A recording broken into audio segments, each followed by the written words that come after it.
From JBS Studios in Greater New York, this is the JBS News Update with Teisha Bader.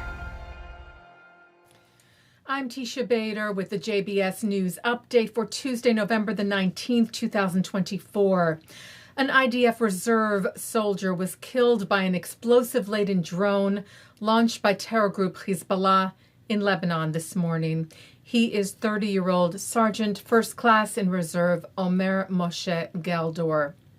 3 other soldiers were seriously injured in the same attack. The woman killed by a Hezbollah rocket attack yesterday in northern Israel was identified as 41-year-old Safa Awad. And over a dozen others were wounded in that attack where the rocket hit a 3-story building in the town of Shfar'am. Among the injured, a 4-year-old boy in serious condition. And rocket and drone attacks from Hezbollah continue today at northern Israel as well as at central Israel, with reports of at least 5 people injured. 1 lightly hurt in Carmiel in the north, and 4 others lightly hurt in central Israel. 8 rockets hit the headquarters of the Italian contingent of the United Nations peacekeeping force UNIFIL in southern Lebanon today, causing damage but no injuries.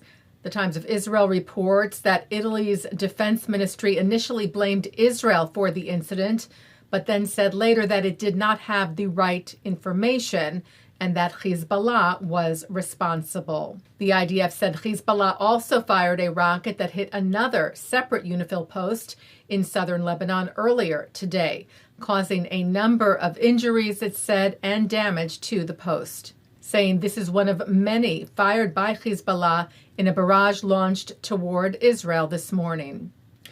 Meanwhile, U.S. Special Envoy Amos Hochstein was in Beirut today meeting with officials, reportedly in efforts to try and reach a truce with terror group Hezbollah. And there are reports that Hochstein will meet Israeli officials in Israel tomorrow. Israeli Prime Minister Benjamin Netanyahu toured Gaza today as Israeli troops continue battling terror group Hamas there.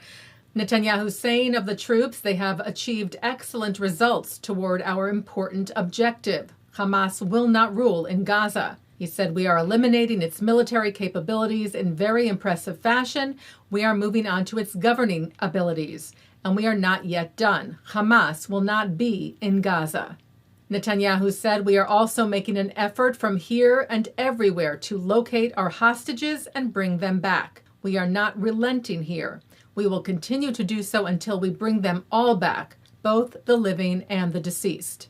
The Prime Minister said to those who want to leave this entanglement, I say, whoever brings us a hostage will find a safe way out for himself and his family. We will also give $5 million for every hostage.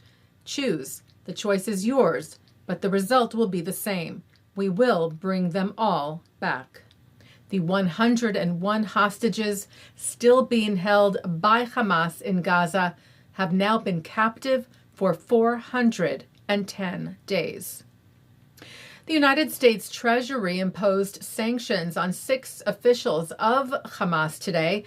Acting Undersecretary of the Treasury for Terrorism and Financial Intelligence Bradley Smith said Hamas continues to rely on key officials who seemingly maintain legitimate public-facing roles within the group, yet who facilitate their terrorist activities. Smith saying the Treasury remains committed to disrupting Hamas's efforts to secure additional revenue and holding those who facilitate the group's terrorist activities to account.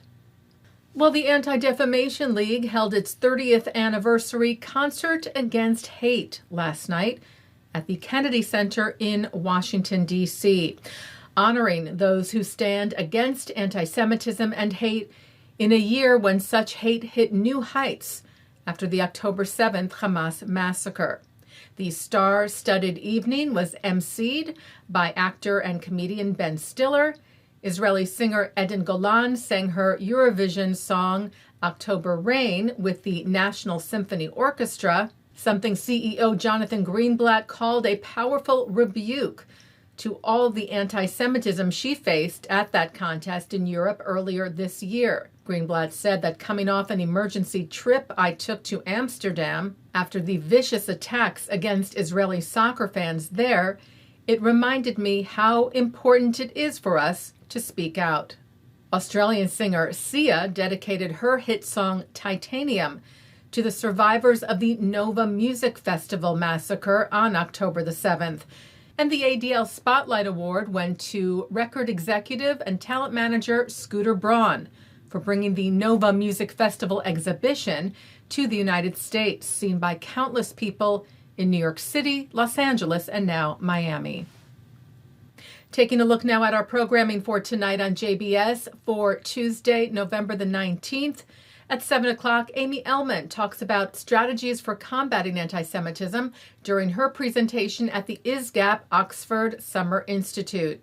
At 8, part 2 of Justin Pine's Sit Down with Rabbi Irving Yitz Greenberg, discussing the Jewish approach to transforming society.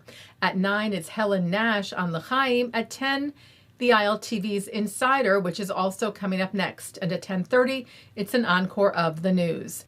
And that's the JBS News Update for Tuesday, November the 19th, 2024. I'm Teisha Bader. Am Yisrael Chai.